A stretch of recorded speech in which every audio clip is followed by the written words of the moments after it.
con la mente y vamos a continuar. Habíamos visto la mente redimida, también miramos la mente renovada.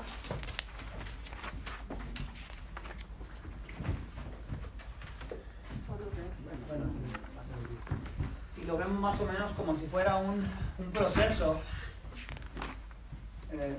Entonces, cuando una mente es salvada, o de otra manera de ponerlo, cuando un corazón es cambiado, porque Dios salvó a una persona, ese corazón ahora tiene una nueva mente, es una mente redimida.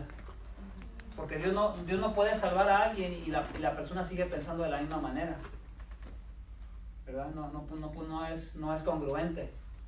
Cuando una persona es salvada, su manera de pensar cambia muy básicamente en cuanto al Salvador. ¿Quién es Jesús? ¿Cuál es la razón de por qué muere en la cruz? Y si esa mente redimida se está viendo a sí misma como un pecador que merece la ira de Dios, pero que ahora a través de Cristo y el pago que Cristo hace en la cruz, ¿verdad? Ahora ha sido salvado. Y ha sido redimido en el sentido de que ha sido rescatado. Entonces, la mente redimida es algo que necesita ser continuamente renovado. Y por eso hablamos la segunda como la mente renovada. Y la mente renovada tiene que ver con disciplina.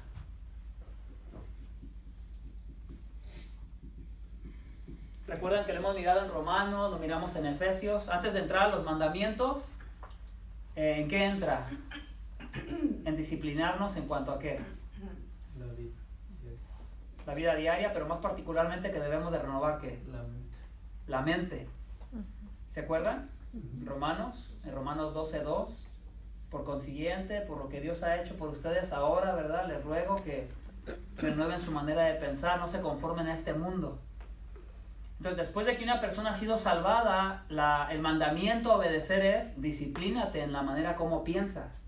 Porque si tu manera de pensar no cambia, tampoco tu estilo de vida va a cambiar. Entonces, una persona puede ser salvada, redimida y se puede quedar estancada mucho tiempo. Si la persona no medita, no se disciplina en hacer de la Biblia... Buenos días, Pastor, ¿cómo está? Buenos días. Si la persona no se disciplina en la meditación de las Escrituras, la persona solo se puede quedar aquí. Y entonces su estilo de vida sigue siendo probablemente el mismo. Vuelve a pecar y se duele por su pecado, llora por su pecado y Señor, perdóname, viene a Dios. Si esta persona no viene a Dios, es que realmente no fue salvada. Cuando peca y se regresa y abraza su pecado como que nada sucedió, esa persona posiblemente no sea salva porque no se está conmoviendo por su vida de pecado. No se está condoliendo, el Espíritu Santo no lo está entristeciendo. Pero cuando esa persona peca y corre a Dios, eso es un buen indicio de que Dios está ahí, de que el Espíritu de Dios está ahí obrando en ese corazón. Entonces, muy posiblemente porque una vida salvada casi siempre sigue viviendo el mismo estilo de vida porque no se ha disciplinado. Dios es un Dios tan sabio, tan inteligente, que nos manda que nos disciplinemos. Y tú miras a la gente en el mundo en general que a lo mejor no conoce de Dios, pero aún necesita de la disciplina para todas las actividades que hace.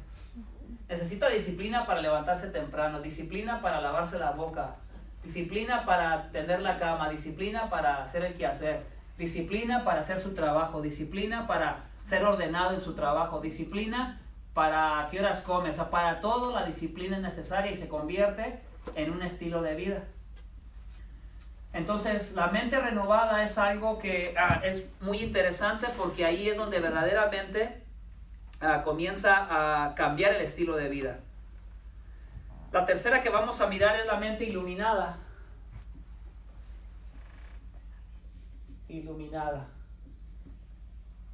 Entonces aquí estamos hablando de la mente en general, la mente del hombre, cuando el hombre no conoce a Dios. Aquí es cuando conoce a Dios. Aquí es donde necesita entrar en su disciplina para experimentar un cambio, no para que Dios lo salve, porque se supone que aquí ya lo salvó. Cuando Dios te salva, ¿verdad? Utiliza el mensaje de la palabra de Dios y eso produce algo en tu corazón, cambia tu corazón y algo se queda en tu alma, en tu mente en cuanto a Cristo y la salvación y tu vida de pecado. Pero necesitas entrar en disciplina porque tu estilo de vida necesita cambiar. Comienzas a aprender que hay oración, comienzas a aprender que necesitas leer las escrituras, comienzas a aprender que tienes una nueva familia y que ahora eres parte del cuerpo de Cristo, y entre más vas aprendiendo, más vas entendiendo de qué se trata la iglesia. Y eso tiene mucho que ver con la disciplina y aprender muchos de los temas que hay en la Biblia. Vas a aprender que como creyentes tenemos la responsabilidad de testificar, de hablar del evangelio a otros, de amar a otros, aunque no respondan al evangelio cuando se los predicamos, debemos amarlos como nuestros prójimos. Y hay muchas áreas, ¿verdad? No las vamos a hablar todas ni las podemos cubrir todas ahorita. Entonces, la mente iluminada, estamos hablando de creyentes. Vamos, por ejemplo, a la escritura, Lucas 24, hay un ejemplo muy bueno ahí. Lucas 24,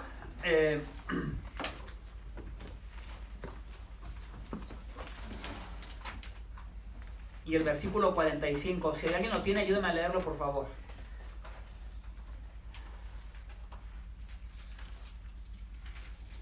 Entonces les abrió el entendimiento para que comprendiesen las escrituras. Entonces ahí le abre el entendimiento Jesús. ¿A quién se lo abrió? A los discípulos. ¿Quiénes eran esos discípulos?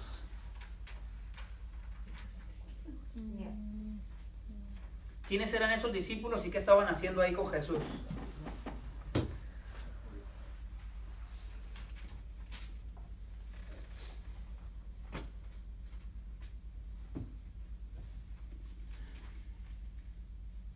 Si miran quiénes eran y qué estaban haciendo con Jesús ahí. Lucas 24 dijo. Ajá, 45. 45. Lucas 24, 45. Son dos discípulos, ¿verdad? Que se encuentra Jesús a propósito mientras van a Emaús.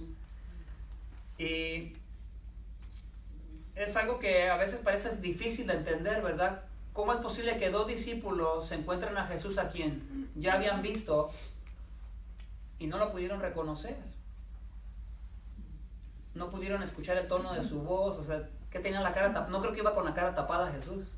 Si llevaba una capucha, bueno, la mujer era una capucha nomás aquí en la cabeza, pero no llevaba la cara tapada. Entonces, la Biblia nos dice que ellos no lo pudieron reconocer. Jesús les fue velado, no lo pudieron reconocer.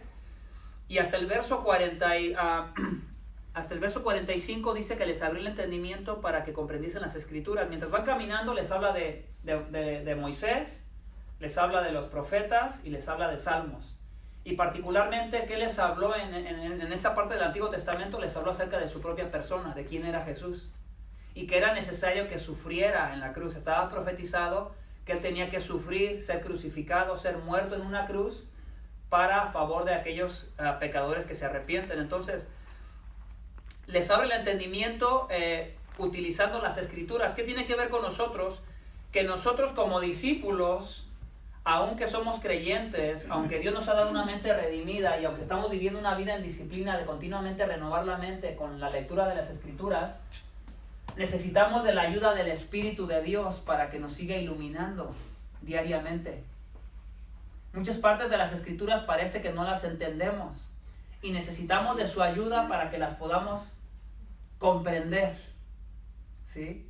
Porque si no, lo podríamos decir que el leer la Biblia se convertiría nada más en un ejercicio mental. Pero el comprenderlas no solamente como información, sino comprenderlas realmente como algo que trae un beneficio para tu vida y que te lleva a la obediencia. Porque aún una mente que no ha sido redimida puede leer las escrituras y te aseguro que puede entender. Y es más, si es una persona estudiada que sabe cómo leer los libros, te aseguro que va a saber cómo leer la Biblia. Va a entender que se tiene que leer de principio a fin. Va a entender que las cartas en la Biblia son cartas. Va a entender que los libros de poesía en la Biblia son poesía y que no se pueden leer de la misma manera que se lee una carta. Porque por lo menos le han enseñado cómo leer un libro. Pero eso no quiere decir que necesariamente cuando esté comprendiendo lo que está escrito signifique algo para su vida. ¿Sí me doy a entender? Pero en cambio, para un creyente que está entendiendo la escritura y que el Espíritu de Dios le está revelando lo que significa, posiblemente si el texto está hablando de pecado, esa persona es iluminada y se va a condoler por su pecado y se va a arrepentir y va a haber un cambio. Entonces la mente iluminada tiene que ver con una mente que es ayudada por el Espíritu de Dios a comprender lo que está en las Escrituras. Vean por ejemplo Salmos 119, 18. Como el salmista, siendo un creyente que está hablando ahí, le pide ayuda a Dios. Salmos 119, 18.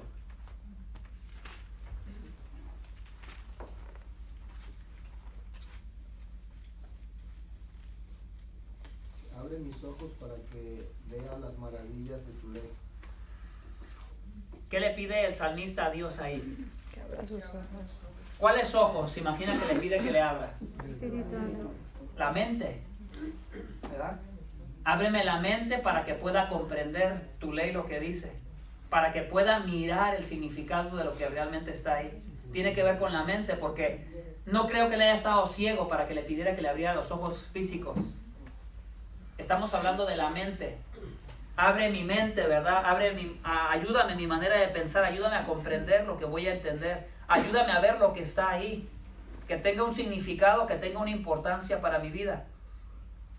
Fíjense ahora, vamos a ir a un excelente ejemplo ahora, 1 Corintios 2. Vayan a 1 Corintios capítulo 2. Aquí les voy a pedir que pongan mucha atención. 1 Corintios capítulo 2. Estamos hablando de la mente. Capítulo 2, ya están ahí. Vamos a leer el verso 12 y el 13.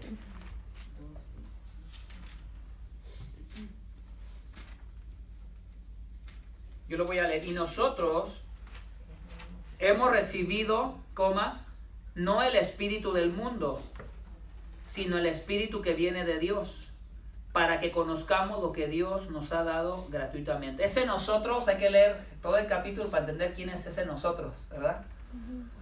Pero lo voy a volver a repetir. 1 Corintios capítulo 2, versos 12 y 13. Y nosotros hemos recibido no el espíritu del mundo, sino el espíritu que viene de Dios, para que conozcamos lo que Dios nos ha dado. ¿Miras esa palabra, para que conozcamos?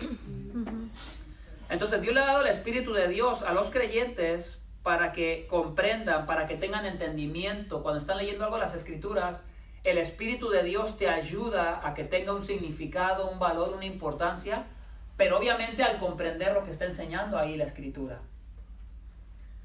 Por ejemplo, dice, para que conozcamos lo que Dios nos ha dado gratuitamente. Habla de conocimiento. Y el conocimiento lo debemos de adquirir por la mente. Entra por la mente, entra por los oídos, se mete por los ojos. Los que no pueden oír ni pueden ver y tocan braille, la escritura, que la han visto cómo tocan los símbolos para que puedan ellos leer, leen con sus palmas de sus dedos. Aún por el tacto uno le puede entrar el conocimiento, imagínate. Entonces, ¿por qué es tan importante las Escrituras para nuestra vida, que recurrentemente las estemos meditando? Para que esas Escrituras se impregnen en nuestra mente y no solamente se conviertan en letras, pero traigan un significado, una importancia que nos ayude a entender qué es lo que debemos de hacer en cuanto a nuestra vida con Dios. Verso 13, fíjense lo que dice: de lo cual también hablamos, no con palabras enseñadas por sabiduría humana, sino con las enseñadas por el Espíritu, combinando pensamientos espirituales con palabras espirituales. Ese versículo es un poco difícil de entenderlo, ¿verdad? Porque si tú lo lees, bueno, ¿qué son los pensamientos espirituales y cuáles son las palabras espirituales? Pero si lees todo el capítulo vas a poder entender que los pensamientos espirituales son los pensamientos que vienen de la mente de Dios. Y Dios le reveló sus pensamientos a los apóstoles. Y ellos plasmaron la Escritura. Y cuando Dios le revela sus pensamientos espirituales y quedan plasmados ahora en papel, se convierten en palabras que son espirituales porque vienen del Espíritu de Dios, vienen de dentro de la mente de Dios. Pero si no lees todo el capítulo vas a querer decir lo que tú quieras con esas dos partes. Entonces, la mente iluminada, entonces, ¿con qué tiene que ver la mente iluminada? Con la ayuda de ¿quién? Espíritu El Santo. Espíritu de Dios. Y tiene que ver con oración. Vean el salmista, ¿qué decía el salmista? ¿Qué le está pidiendo a Dios? Que le abrió Abre los mis ojos. Entonces, si tú sientes que de repente lees partes de la Escritura que no tienen ningún significado para ti, tú le dices, Señor, ayúdame. Espíritu Santo, ayúdame a que entienda lo que estoy leyendo. Que mi mente, que me cuesta trabajo, si es que sientes que te cuesta trabajo, le pides ayuda a Dios para que te ayude a comprender. ¿Sabes por qué esto es tan importante? Porque si tu mente no está comprendiendo lo que estás recibiendo, no vas a crecer. No vas a madurar. Tu manera de pensar se va a quedar posiblemente igual que como vivías antes de que Cristo hiciera algo en tu vida. Entonces, en muchas áreas de tu vida posiblemente sigas teniendo el mismo estilo de vida. Porque como la palabra no está trayendo ese nuevo entendimiento a tu mente, no ves la necesidad de cambio en tu vida. Tú piensas que estás bien. Una persona me decía mucho, platicaba con él, la persona decía, no, pues yo creo que yo ya estoy bien y todo. Yo le decía, ¿a poco sí estás bien? Y yo me siento como que estoy, pero así bien chiquita hasta abajo. Pero ¿saben por qué pasa eso? Porque regularmente la Biblia muchas personas la agarran simplemente como un libro que lo leen como para cumplir, hay veces nada más. Se ponen a leerlo solamente como para poner una tachita o una palomita, o ya leí o ya cumplí. Y la manera de cómo nosotros podemos crecer leyendo la palabra de Dios es que tú agarres la Escritura y te quedes el tiempo necesario en la porción que tú estás leyendo, lo suficiente como para que tenga un significado para tu vida. Buenos días. Buenos días, ¿cómo están? Buenos días. ¿Puedo sentar aquí? Entonces, por ejemplo, tú sabes que leer es una cosa, ¿verdad? Meditar es otra cosa. Estudiar es otra cosa, ¿cierto? Sí. Entonces la idea es que no solamente la leamos, pero que le dediquemos el tiempo suficiente. ¿Cuántas veces será necesario que tú tengas que leer alguna porción de la Escritura para que el Espíritu Santo te ilumine y te ayude? Para algunos pueden ser 20, 30, 40 veces, 50 veces. El tiempo que te dediques a ello también cuenta mucho. Tú puedes dedicarte tú puedes agarrar un capítulo, por ejemplo, si quieres comprender lo que está diciendo 1 Corintios capítulo 2, posiblemente tengas que retroceder un poquito al comienzo de la carta, al capítulo 1, y comiences a leer de ahí para adelante. Pero si tú te quedas en el capítulo 1 y llegas al capítulo 2 y tal vez le dediques, vamos a decir, unas 2 o 3 semanas a estarlo leyendo todos los días. Y de repente vas a sentir la ayuda del Espíritu de Dios porque vas a comenzar a comprender lo que está ahí. No solamente como información, pero va a tener significado porque te va a querer mover a que hagas algo. Y si el versículo tiene que ver con el conocimiento de Dios, en tu vida se va a comenzar a manifestar esa actitud. Vas a tener un mayor deseo por conocer a Dios, leyendo las Escrituras.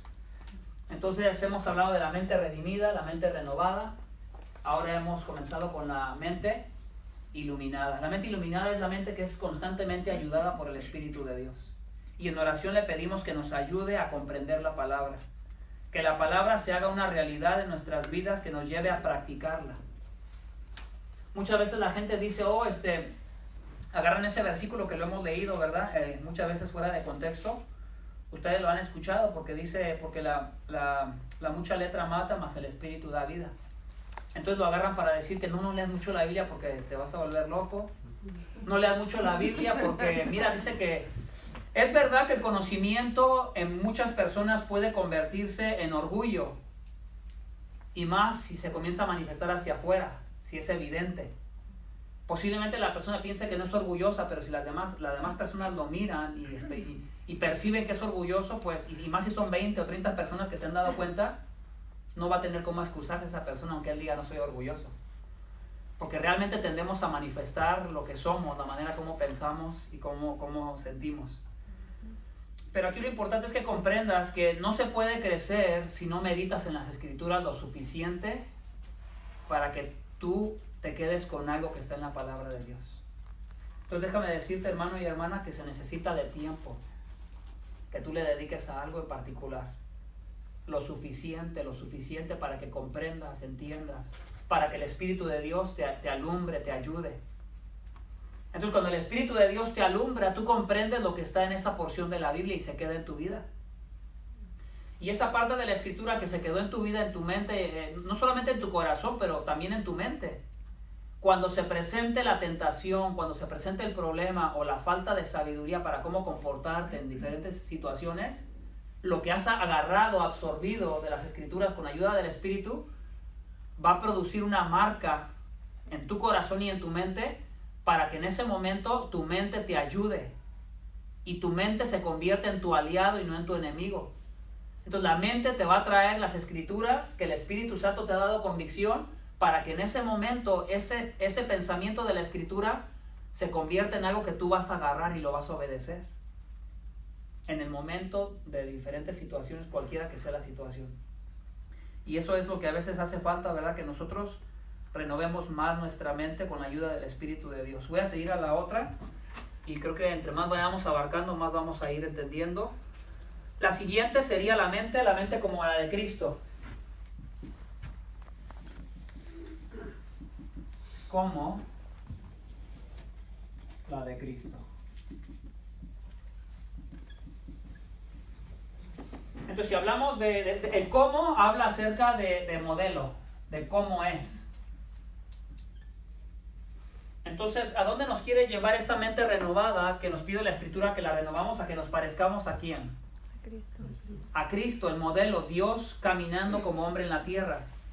Entonces, el propósito de la mente renovada es que debemos de parecernos a, en nuestras actitudes, en nuestra manera de pensar, en nuestro comportamiento.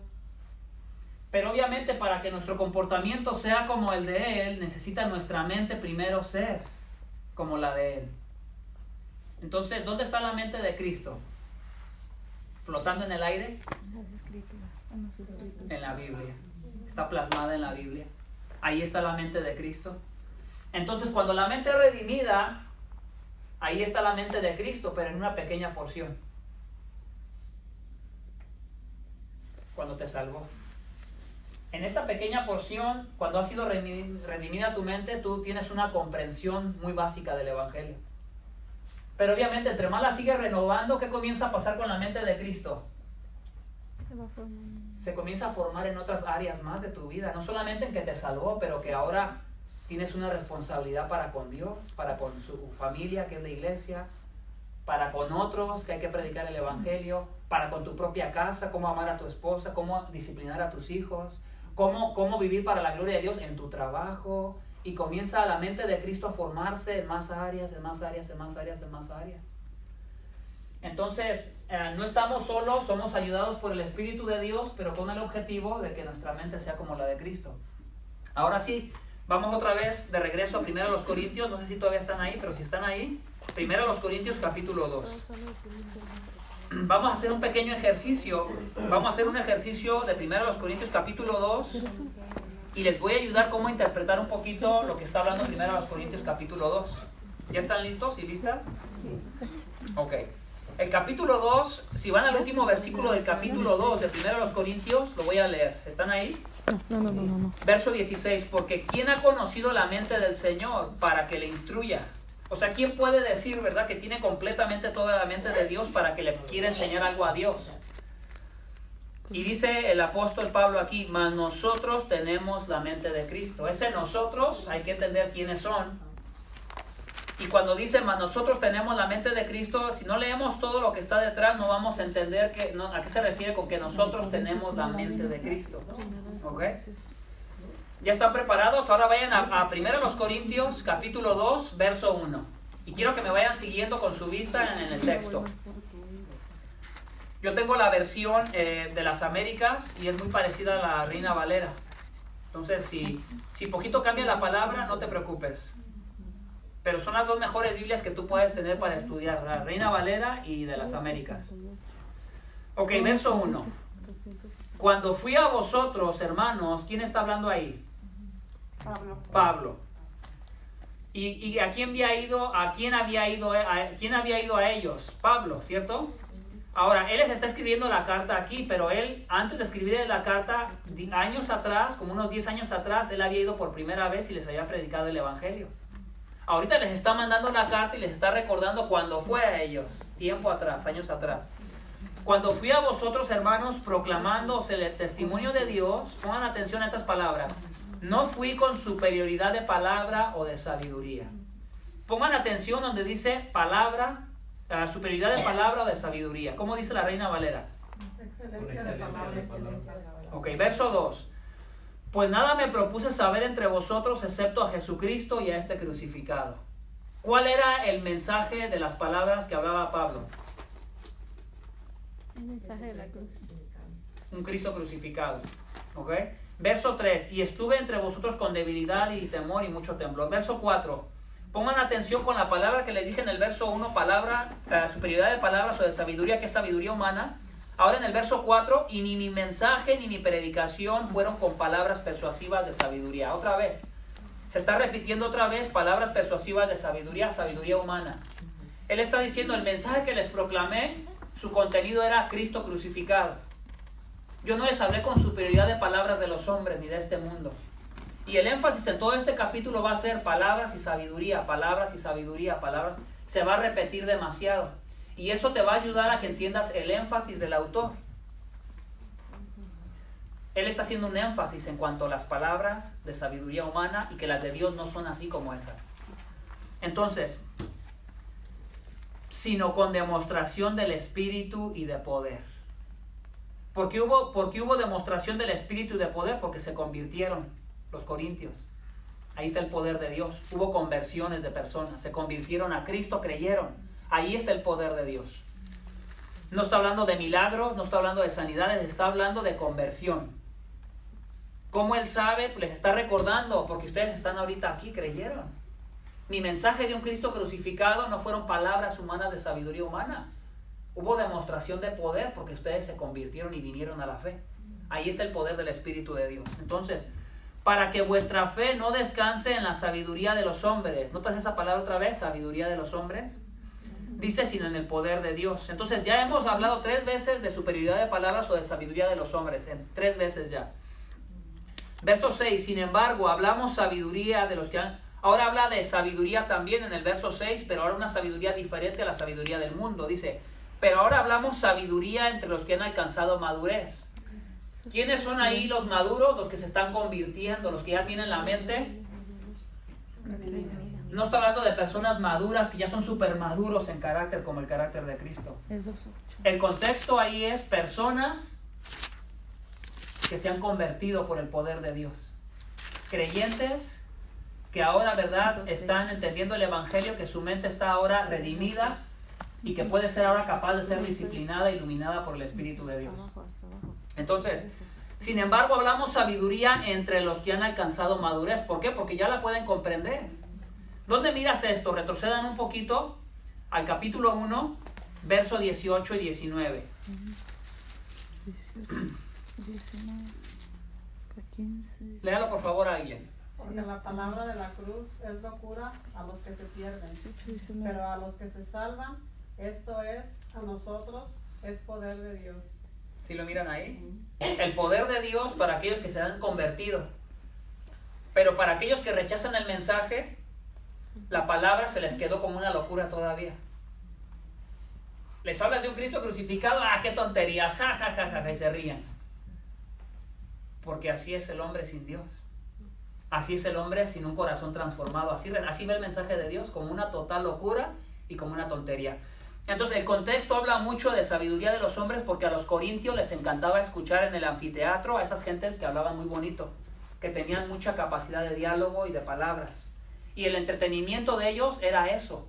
La gente recurría al anfiteatro para ver a la gente cómo argumentaban en cuanto a las sabidurías y filosofías que ellos tenían. Entonces, dice, a los que han alcanzado madurez, pero una sabiduría no de este siglo, ni de los gobernantes de este siglo. Otra vez, sabiduría de los gobernantes de este siglo. Pero fíjate lo que dice, de los gobernantes de este siglo que van desapareciendo, sino que hablamos sabiduría. Otra vez, habló de la sabiduría de ese mundo y se vuelve a brincar a la sabiduría de Dios en el verso 7.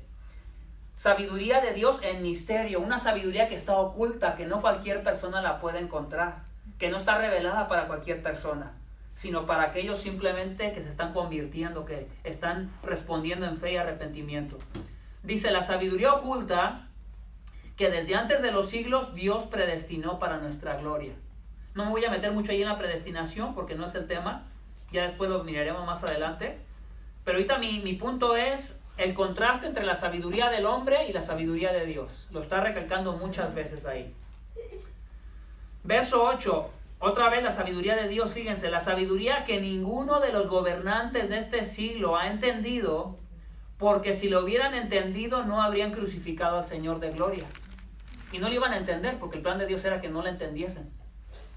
Porque Dios no iba a permitir que Cristo no fuera crucificado, es muy obvio. Pero sabiduría, otra vez, de Dios no es como la de los gobernantes de este siglo. Algo estaba sucediendo en Corintio, que mucha de la gente, de los gobernantes, de los políticos de aquel tiempo, la gente sabia, elocuente, no estaba cachando el mensaje. Y Pablo se refiere a los corintios como, ustedes no vienen muchos de entre los nobles ni de la gente importante. El texto no está haciendo una nueva doctrina que los ricos no se puedan salvar y que la gente elocuente no se pueda salvar. Simplemente está diciendo que pareciera ser que a la gente importante todavía se les hacía más tonto el mensaje de un Cristo que muere en la cruz.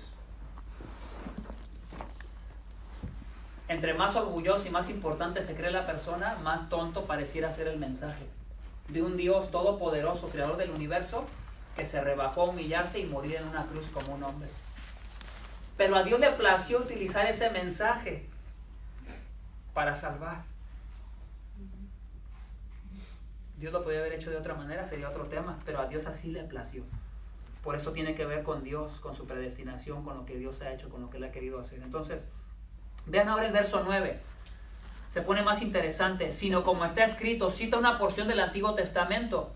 Y obviamente para interpretar bien ese versículo hay que ir a la parte del Antiguo Testamento para agarrar el contexto de la parte donde se está leyendo, que es Isaías, y tener un mejor entendimiento de qué está hablando. Pero dice, cosas que ojo no vio. Yo te voy a hacer una pregunta. Cuando dice cosas que ojo no vio, ¿a qué se refiere esas cosas? ¿De qué está hablando el texto? ¿Cuál es el énfasis del texto capítulo 2 que les he dicho una y otra vez? Sabiduría. Sabiduría de hombres y palabras de hombres, y sabiduría de Dios y palabras de Dios. El contraste entre las dos. Entonces, cosas que ojo no vio está hablando de conocimiento, de sabiduría, de palabras.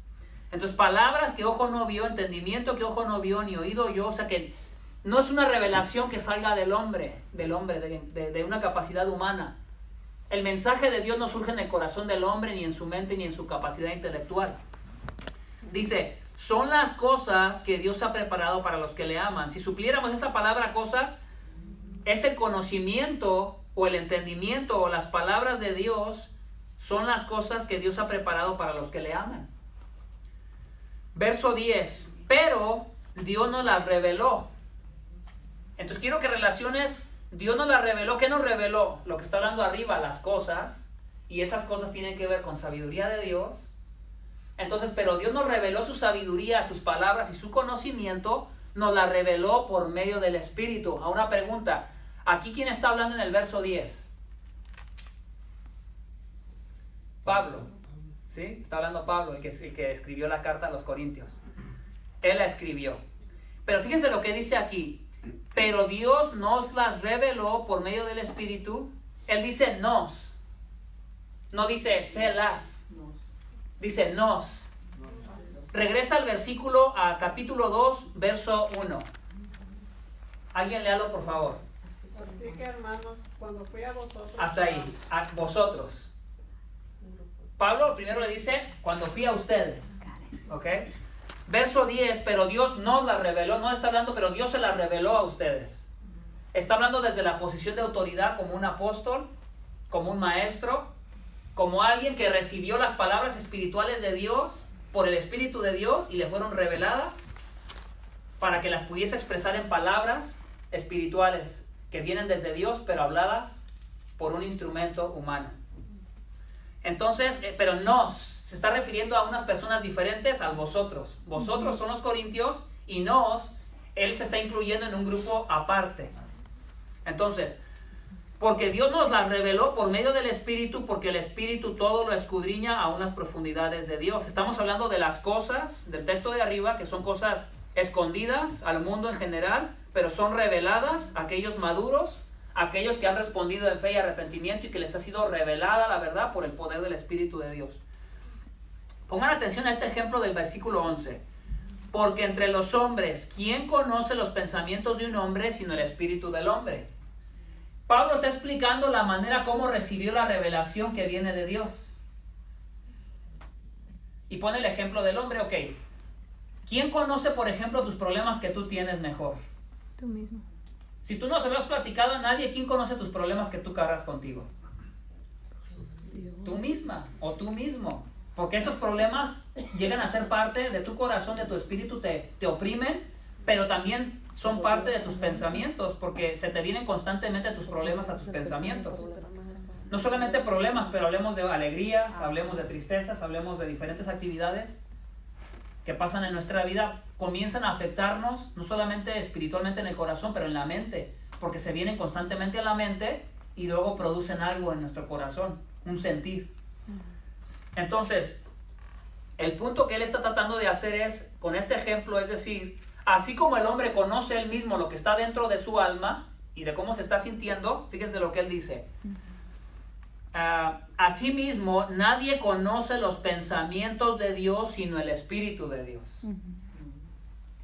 O sea, nadie conoce lo que está dentro de Dios sino mismo Dios. ¿Sí miran el ejemplo? La claridad que está contrastando. Entonces, vamos a continuar. Dice,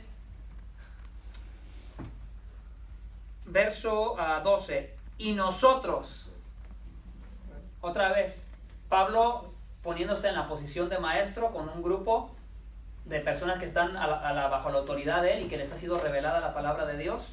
¿Dónde podemos mirar eso? Tú te vas a Gálatas y Pablo dice que él el evangelio no lo recibió de ningún hombre. Se fue como unos 7 a 10 años a Arabia y dice que el mismo evangelio le fue revelado por el Señor Jesucristo.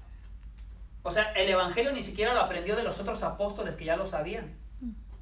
Entonces, si hay alguien la única persona que puede decir que recibió el evangelio por una revelación directa de parte de Dios, el único que lo puede decir es Pablo, nadie más. Si alguien más viene y te dice que lo recibió por una revelación, no le creas, mentiroso. ¿Quién hace eso? Los mormones lo hacen. Que en este país ya, cuando el evangelio es tan antiguo que viene del continente europeo, ellos surgen aquí y aparentemente se les apareció un ángel. Pero Gálatas te dice que si a un ángel viniera con un evangelio diferente, no le creas. Y se han formado muchos grupos que se han salido de la iglesia cristiana, que son conocidos como sectas, y aún tontamente, lo digo tontamente porque aún la misma escritora los quema muy fácilmente. Porque el evangelio tiene mucho tiempo de antigüedad ya. Tiene casi 2000 años de antigüedad del evangelio. No necesitamos nuevas revelaciones del evangelio. Necesitamos que el Espíritu Santo nos ilumine con lo que estamos leyendo. Lo único que estoy haciendo ahorita, no pretendo ser el Espíritu Santo, porque eso sería una blasfemia. Pretendo ayudarte a que entiendas lo que Él está enseñando ahí. Y que no agarremos un versículo y digamos, tenemos la mente de Cristo, ya te la tenemos toda. No, hay que entender a qué se refiere ahí cuando dice la mente de Cristo. ¿Sí? Hay que aprender a leer y no hay que agarrar cualquier versículo, porque por eso surgen doctrinas de cualquier versículo. Entonces, estamos en el verso 12. Y nosotros hemos recibido no el espíritu del mundo, sino el espíritu que viene de Dios, para que conozcamos lo que Dios nos ha dado gratuitamente. Entonces, Pablo, estaban entrando falsos apóstoles a Corinto. Y son conocidos como superapóstoles. Por el capítulo 9 en adelante, escuchas un poquito acerca de ellos. Y los corintios, como les encantaba escuchar nuevas cosas, filosofías y proclamaciones de gente que hablaba, tenía la capacidad de elocuencia, de hablar muy bonito, entonces comenzaban a entrar otros hombres que les comenzaban a hablar de un evangelio de no sufrimiento, de un evangelio de pare de sufrir, de un evangelio de que ahora tu mejor vida ahora, compra el libro, cosas así. Un evangelio más placentero, un evangelio más cómodo, un evangelio más acomodado a ti, a que busques tus sueños y tus propósitos y todo esto. Entonces, él está tratando de decir, el mensaje que Dios nos reveló, no me lo inventé. Nos fue revelado por el Espíritu de Dios. Porque nadie conoce las cosas de Dios, sino solo el Espíritu de Dios. Entonces el Espíritu de Dios, que conoce la mente de Dios, nos reveló su mente. Y ahora la mente de Dios en nosotros los maestros está siendo formada. En aquellos que tienen más conocimiento, la mente de Cristo debería de estar más formada, en los que más saben. Pero si los que más saben solo lo agarran como información y no se está viendo el carácter de Cristo, habría que juzgar a cada persona conforme a su madurez y a su crecimiento que está experimentando, ¿verdad? Pero él particularmente se está refiriendo ahí a nosotros, a aquellas personas que están en posición, que están llevando el evangelio, que están proclamando el evangelio. Él les está recordando lo que él hizo hace años cuando vino a Corinto y les proclamó por primera vez acerca de un Cristo crucificado. Entonces, noten las palabras en el verso 12, para que conozcamos lo que Dios nos ha dado gratuitamente. De lo cual también hablamos. ¿Quién estaban hablando ahí? Les está recordando cuando él vino y habló el evangelio por primera ocasión a ellos. De lo cual también hablamos, no con palabras enseñadas por sabiduría humana, sino con las enseñadas por el Espíritu. Como la mente de Dios está oculta a cualquier hombre, pero el Espíritu de Dios se la ha revelado a los apóstoles, ahora ellos la están pudiendo enseñar porque la han recibido por el Espíritu de Dios. Entonces, de lo cual también hablamos, no con palabras enseñadas por sabiduría humana, sino con las enseñadas por el Espíritu. Y si yo les tuviese que preguntar cuáles son las palabras espirituales que Dios ha enseñado por su Espíritu en ese capítulo 2, te llevaría al versículo 2. Lean el versículo 2. Pues me propuse no saber entre vosotros cosa alguna, sino a Jesucristo y a este crucificado. Ahí están las palabras espirituales.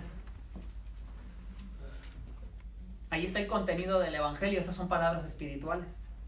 Entonces cuando Pablo viene a ellos les habla de palabras espirituales, un Cristo crucificado, y como la gente está muerta en sus delitos y pecados, son personas naturales, no las pueden percibir, porque hay que discernirlas con el Espíritu de Dios. Y una persona que está muerta no las puede entender, por eso dicen, qué mensaje tan tonto. Entonces las palabras espirituales son aquellas palabras que tienen el contenido de la mente de Dios, aquellas palabras que tienen contenido del evangelio, aquellas palabras que hablan de cómo es Dios, quién es Dios, a qué vino a este mundo. Todo lo que habla acerca de describir cómo es Dios, quién es Dios, para qué, el cómo, el por qué y todas las cuestiones son palabras espirituales.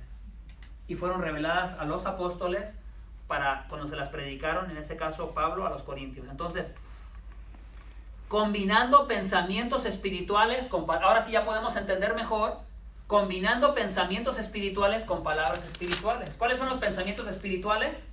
Los que vienen de la mente de Dios. ¿Y cuáles son las palabras espirituales? Aquellas palabras ya de lo que vino de la mente de Dios, pero ahora ya se están hablando. Y las está proclamando un hombre, pero son del corazón y de la mente de Dios, son palabras espirituales. ¿Sí? Entonces mucha gente utiliza este capítulo para decir que en su oración y en su devoción con Dios, como que si Dios va a revelar nuevas cosas. Ahí no está enseñando eso. Pero al hombre le encanta recibir nuevas cosas y querer inventar nuevas cosas. Oye, ¿para qué quieres la Biblia entonces? Si vas a inventar esas nuevas cosas que aparentemente Dios te revela en secreto a ti. Y caemos muchas iglesias caen en ese juego, a querer inventar nuevas cosas. Y tú vas al texto, oye, el énfasis del texto es palabras de sabiduría de hombres, que el apóstol no enseñó con esas palabras, sino enseñó con las palabras que vienen de Dios, que vienen de la mente de Dios, y por el Espíritu se las reveló, y esas palabras están concentradas en el mensaje de un Cristo y este crucificado. ¿Cómo ven hasta ahorita? ¿Les ayuda? ¿Sí les ayuda? Bueno, entonces vamos a terminar. Dice, pero el hombre natural, el contraste entre el hombre natural, verso 14, es en contraste con el verso 6. Sin embargo, hablamos sabiduría entre los que han alcanzado madurez. Los que han alcanzado madurez, los que están convertidos. Los hombres naturales, hombres no convertidos. Hombres que escuchan las palabras, pero nada sucede con ellos. Ven el mensaje de Dios como una locura y como una tontería. Entonces, pero el hombre natural no acepta las cosas del Espíritu de Dios. ¿Por qué no las acepta? Lean lo que sigue. Porque para él son locura y no las puede entender. ¿Y por qué le son necedad? Porque no puede. La palabra no puede es no puede. No tiene la capacidad espiritual para poderla recibir. Entonces se dan cuenta que no es tan sencillo. Cuando tú vas y le predicas el evangelio a alguien, se necesita más que las palabras escritas en la Biblia, aunque es el mensaje que Dios va a usar y la palabra de Dios es poderosa. pero se necesita más que palabra escrita en papel y que la persona la lea para que se le prenda la luz. Se necesita del poder del Espíritu de Dios, que le dé un corazón nuevo, la regeneración, para que la persona pueda, haciendo alumbrada internamente en el corazón, la mente pueda ser redimida en ese momento y la mente comienza a poder recibir la palabra de Dios para que se comience a disciplinar. Entonces el hombre natural no puede. ¿Quién es el hombre natural? El hombre que no cree en Cristo, el hombre común y corriente. Tú eras un hombre natural y una mujer natural antes de que creyeras. Entonces no puedes decir que por tu inteligencia tú creíste y que por tu sabiduría, yo sí, mi mente fue capaz de razonar el mensaje del Evangelio. No, porque es un mensaje espiritual. Y aquel que no tiene el Espíritu de Dios dentro de él, que no nace de nuevo, no lo puede entender, no lo puede recibir, no lo puede comprender. No es una revelación intelectual, es una revelación en lo profundo del corazón del ser humano y de la mujer. Necesita prendérsele la luz en el corazón. Entonces, porque se disciernen como espiritualmente. En cambio, ahí va el contraste. El hombre natural no las puede entender, pero ahora hagamos el cambio, el contraste con el hombre espiritual. El que ha nacido de nuevo, el hombre espiritual, juzga todas las cosas. Ese todas las cosas lo relacionas con el versículo 9. Cosas que ojo no vio ni oído entendió, y tienen que ver con palabras, con entendimiento, con sabiduría que viene de Dios. En cambio, el que es espiritual juzga todas las palabras, toda la sabiduría de Dios. Pero él no es juzgado por nadie. Él no es juzgado por nadie tiene que ver con el hombre natural que juzga las cosas de Dios. Esa es locura. Entonces el hombre natural no puede juzgar al espiritual porque no entiende lo que le está sucediendo al hombre espiritual. El hombre espiritual ha nacido de nuevo y abraza a ese Cristo crucificado y está gozoso porque sus pecados le fueron perdonados. Y el hombre natural, qué tonto, está echando a perder su vida. Yo me estoy divirtiendo mucho porque voy a la disco y piensan que eso es diversión, etcétera, etcétera, etcétera, ¿no?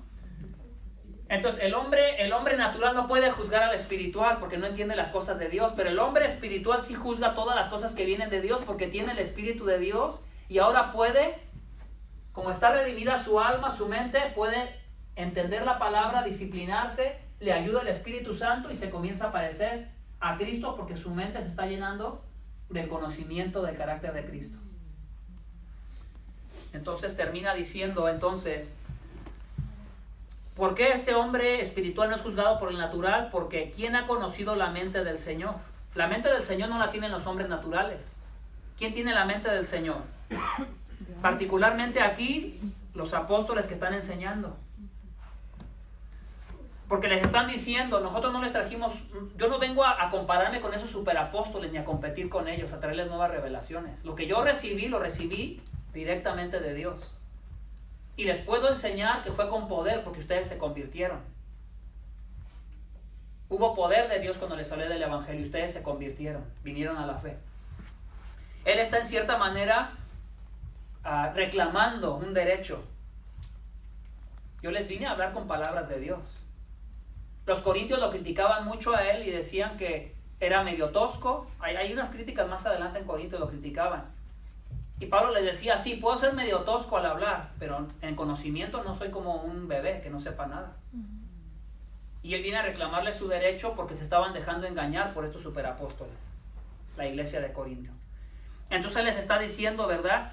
¿Quién ha conocido la mente del Señor? Dice, para que le instruya. Nadie le puede enseñar a Dios menos un hombre natural. Entonces nosotros tenemos la mente de Cristo.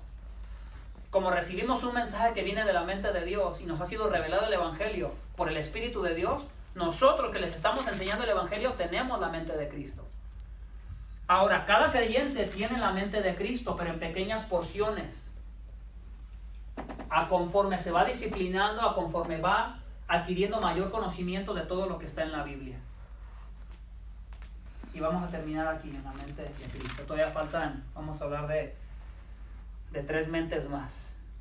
No es que sean diferentes mentes, ¿verdad? Es la misma mente, pero es como progresiva. Va desarrollándose la mente, va creciendo.